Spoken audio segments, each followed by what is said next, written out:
Hello students, today we are going to discuss organizational structure. What is an organizational structure? It is defined as a system used to define a hierarchy within an organization. It identifies each job, its function, and where it reports to within the organization. A structure is then developed to establish how the organization operates to execute its goals. The organizational structure also determines how information flows between levels within the company. In a centralized structure, decision flows from the top to down, while in a decentralized structure, decision-making power is distributed among various levels of the organization. Let us now see the different types of structure. The first one is the functional structure, then the divisional structure, the matrix structure, and the flathearchy structure. We will start with the functional structure.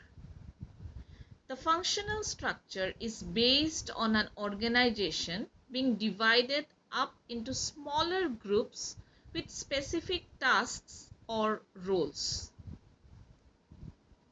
For example, a company could have a group working in information technology, another in marketing, and another in finance.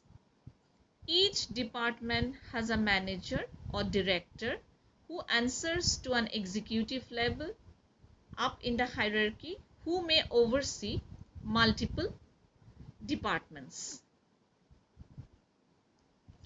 An advantage of this structure is employees are grouped by skill set and function, allowing them to focus their collective energies on executing their roles as a department. And let us now speak about the challenges of this kind of structure. It is the lack of interdepartmental communication, with most issues and discussions taking place at the managerial level among individual departments. Next, we will discuss about the divisional structure.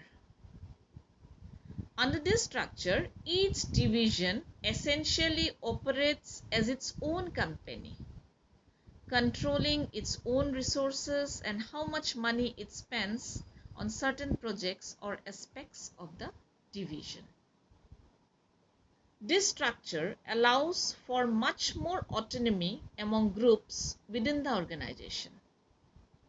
It also offers greater flexibility to a large company with many divisions, allowing each one to operate as its own company with one or two people reporting to the parent company's chief executive officer or upper management staff. Instead of having all programs approved at the very top levels, those questions can be answered at the divisional level. Now, I hope you have understood the divisional level. We will go to the next one, that is the matrix structure. The matrix structure is a blend of the functional structure and the projectized organizational structure. Employees may report to two or more bosses depending on the situation or project.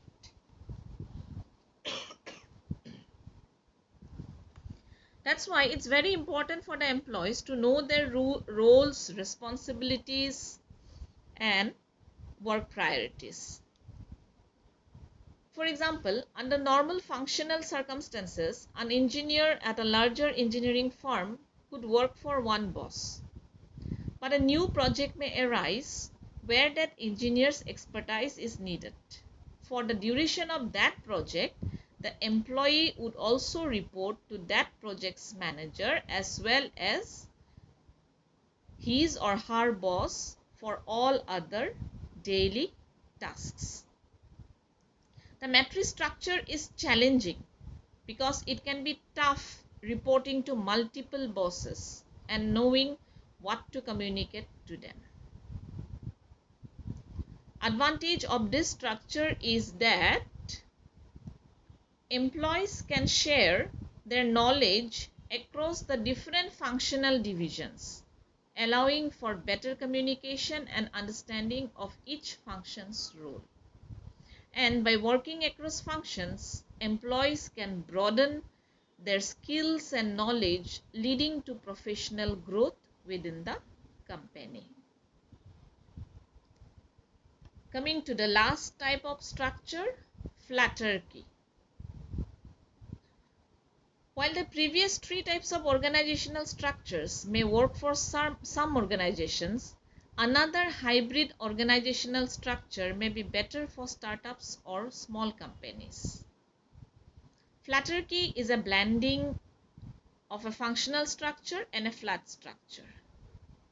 It allows for more decision making among the levels of an organization and overall flattens out the vertical appearance of a hierarchy. It is better for, as I have already told, for startups or small companies. The best example of this structure within a company is if the organization has an internal incubator or innovative program. Within this system, the company can operate in an existing structure, but employees at any level are encouraged to suggest ideas and run with them, potentially creating new flat teams.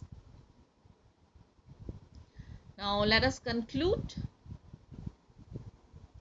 Organizational structures outlines how certain activities are directed to achieve the goals of an organization.